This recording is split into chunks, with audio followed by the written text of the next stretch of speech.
Let's mic देश का मिजाज वेस्ट। राजस्थान में नगर निकाय और पंचायत चुनाव के लिए 309 शहरी निकाय प्रमुखों के आरक्षण की लॉटरी जयपुर स्थित स्वायत्त शासन विभाग में निकाली गई। लॉटरी में जयपुर, जोधपुर, उदयपुर और बीकानेर नगर निगम को अनारक्षित रखा गया है।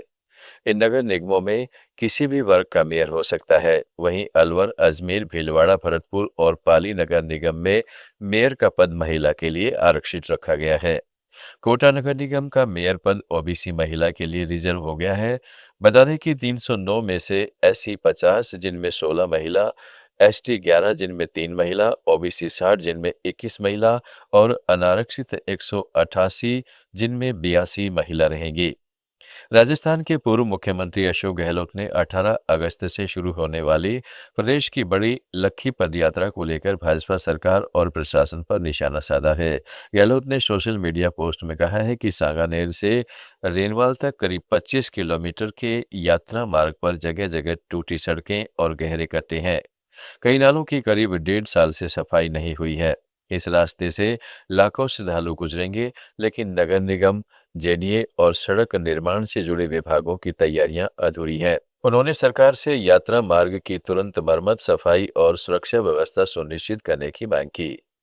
राजस्थान के जल जीवन मिशन से जुड़े करीब 20,000 करोड़ रुपए के भ्रष्टाचार मामले में पूर्व जलदाय मंत्री महेश जोशी को हाईकोर्ट से राहत नहीं मिली है। हाईकोर्ट ने जोशी सहित मामले में नामजद अन्य आरोपियों की जमानत याचिकाओं को खारिज कर दिया है। कोर्ट की एकल पीठ ने यह फैसला सुनाया। जस्टिस चंद्र प्रकाश श्रीमाली की एकल पीठ ने 5 अगस्त को सभी पक्षों की दलीलें और बहस पूरी होने के बाद अपना फैसला सुरक्षित रख लिया था। महाराष्ट्र के ट्रांसपोर्ट मिनिस्टर प्रताप सरनाइक ने आज मुंबई में बताया कि राज्य में एग्रीगेटर पॉलिसी शुरू की गई है।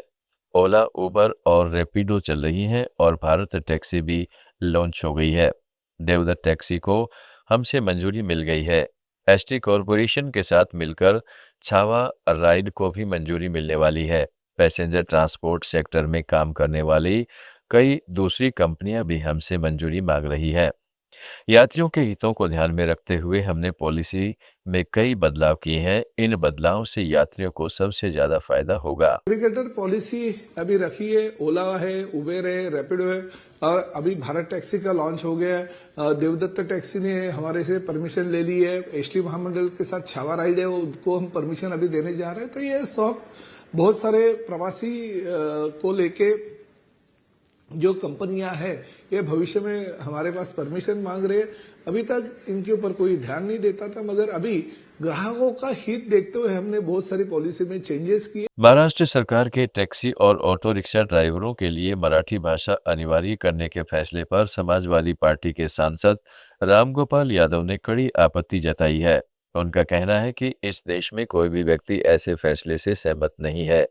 किसी भी सरकार को ऐसा नहीं करना चाहिए। इस देश की ताकत विविधता में एकता में है। अगर देश के लोग भाषा के आधार पर बढ़ते हैं तो यह बहुत संकीर्ण सोच को दर्शाता है। इस देश का कोई आदमी सहमत नहीं होता। किसी गवर्नमेंट को ऐसा नहीं करना चाहिए, कभी ऐसा नहीं करना चाहिए। इस देश की विशेषता है विविधता में एकता, यूनिटी एंड डाइवर्सिटी। तो अब देश का आदमी देश में ही भाषा के आधार पर अलग अलग होगा, तो ये बहुत ही छोटी मानसिकता वाली बात है। गुजरात के बनासकांठा जिले के डीसा शहर में एशिया का पहला रेगिस्तान थीम वाला नाइट सफारी और जू बनेगा। इस जू में करीब 2700 जानवरों और 83 प्रजातियों का बसेरा होगा। सेंट्रल जू अथॉरिटी से मंजूरी मिलने के बाद एशिया के पहले डेजर्ट थीम वाले ड्राइव थ्रू नाइट सफारी और जूलॉजिकल पार्क के निर्माण का रास्ता साफ हो गया है। यह परियोजना जूना डीसा में करीब 103 हेक्टेयर जमीन पर विकसित की जाएगी। गुजरात के वन मंत्री अर्जुन मेघवाडिया ने इस प्रोजेक्ट की जानकारी देते हुए बताया कि परियोजना को जू अथॉरिटी की गाइडलाइंस के तहत तैयार किया जाएगा। इसकी अनुमानित लागत करीब 542 करोड़ रुपए है। राज्य सरकार की योजना के मुताबिक पार्क में करीब 83 प्रजातियों के 2700 देशी और विदेशी जानवरों तथा पक्षियों को रखा जाएगा और उसके बाद 30 जून को 88 मिलीमीटर दर्ज की गई है।